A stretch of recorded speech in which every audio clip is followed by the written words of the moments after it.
Hello, I'm Jason Wong. I'm a realtor broker here in the state of Hawaii.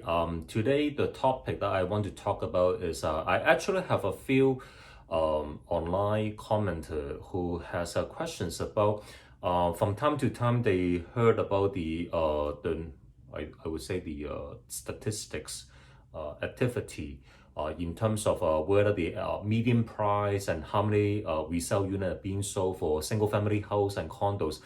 How come some of the months fluctuate so much more than the other months? Here's the thing, the statistics that you are looking at in the public report, sometimes they may not have, they don't really, the figure, they don't really tell the full story. Some of the months, sometimes with developer, they may have complete a brand new tower. And usually, especially in the county of Honolulu, we have a lot of investors overseas or out of state who are willing to wait for that 2 to 3 years construction period. And once it's complete, then they will just flip for a quick profit. And there are lots of realtors, they also kind of participate this kind of speculation activity. And the thing is, the statistics, even though they say it's only for resale unit, but once the tower is complete and the original purchaser also kind of get a loan or mortgage and close out the escrow with the developer. So technically the first time buyer already is on the title. So when they put those units back on the market, then these kind of generate the increase of inventory and also increase of a number of unit sales in a given month. So sometimes you have to kind of look at those statistics figure with some other knowledge about what is going on in the marketplace. And I have seen enough in Honolulu, especially for the last 10 plus years. As a realtor broker for being here for that many years, I have to be honest about sometimes those figures, I would just laugh about it. And the reason why I laugh about it is we know about certain months or certain quarter has a very poor performance quarter. For one thing is that there are too much inventory, like too much supply, but we don't have enough demand. We don't have enough buyers who kind of absorb these kind of like newly listed inventory. So from our end, we actually saw a lot more price reduction on the listings, and I think the more accurate way to look at statistics is how many units actually got reduced in order to get it sold. So the thing is just looking at like how many units got sold and how many units are being listed. I think it's a little bit just one side of the story. You have to look at the complete picture, is whether that month how many units are actually got reduced, and usually it's those desperate homeowner, whether they have too many properties or holdings and they kind of like pushing themselves for having the lender to foreclose the property, and those are the desperate unit that the homeowner will be selling them. So next time when you look at the Oahu sales statistics from the public report, make sure you look at other factors, whether there's any changes in towers that are just complete or particular neighborhood has kind of like a new impact. For example, right now we have the Airbnb that a lot of houses and condos cannot do this illegal short-term rental because we have passed the Bill 89.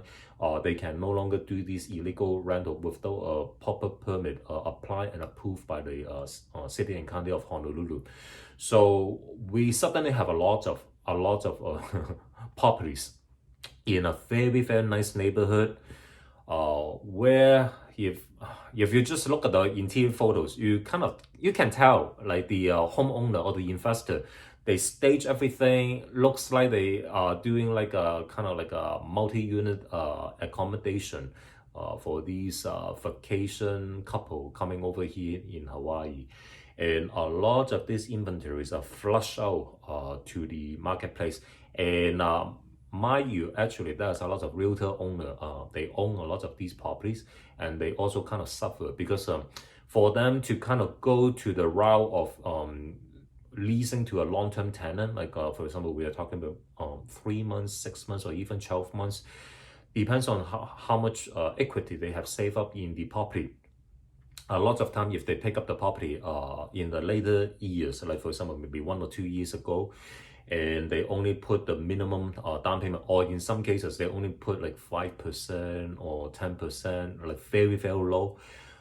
The interest cost of those interest-only mortgage loan, plus all the property tax, maintenance fee, expenses, it just won't cover, the long-term rental payment. So the thing is, why these investor or realtor owner, they're willing to risk everything to kind of buy these property. It was historically, before Bill 89 was passed, just 1 or 2 weeks of full occupancy of the permit, no, not the permit, of the property, they can kind of like pay down all the expenses, plus they may also can pay out some principal of the loan.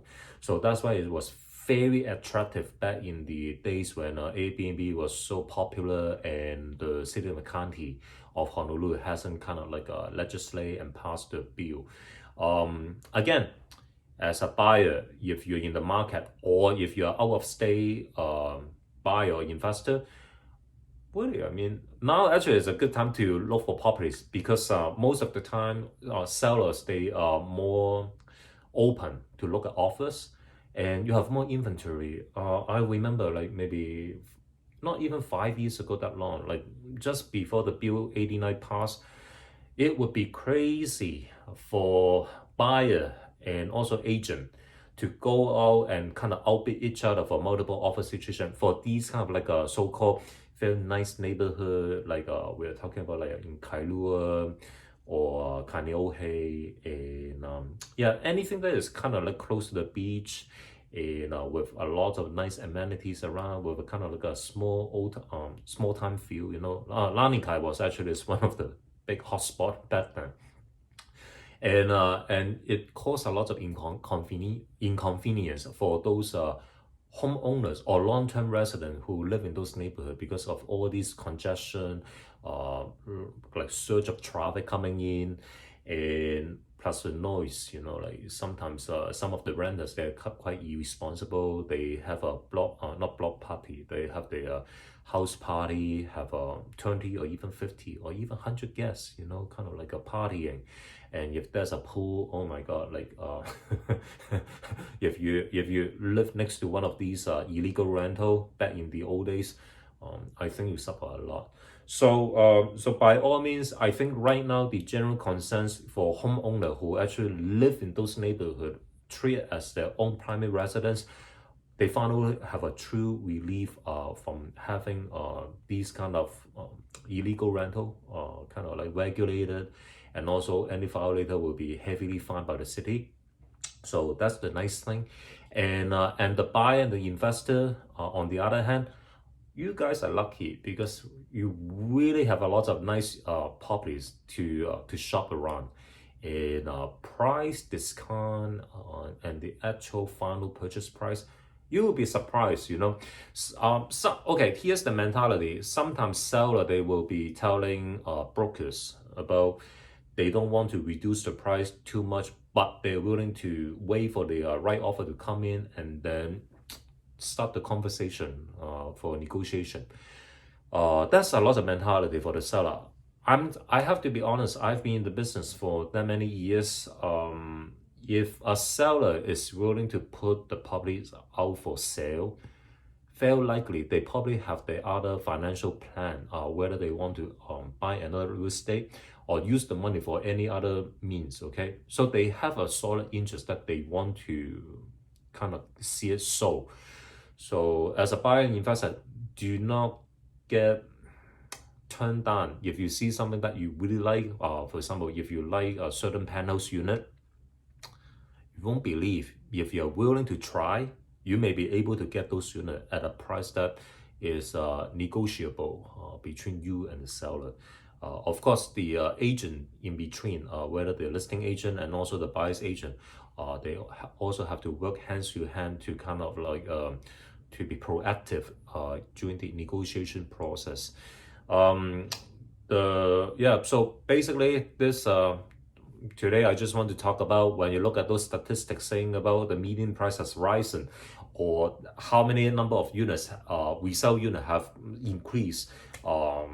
Just don't look at the figure like with 100% confidence, knowing about like I mean the actual calculation for those numbers. So don't get me wrong, the data is right, but why there's an increase or decrease on unit and also the dollar figure?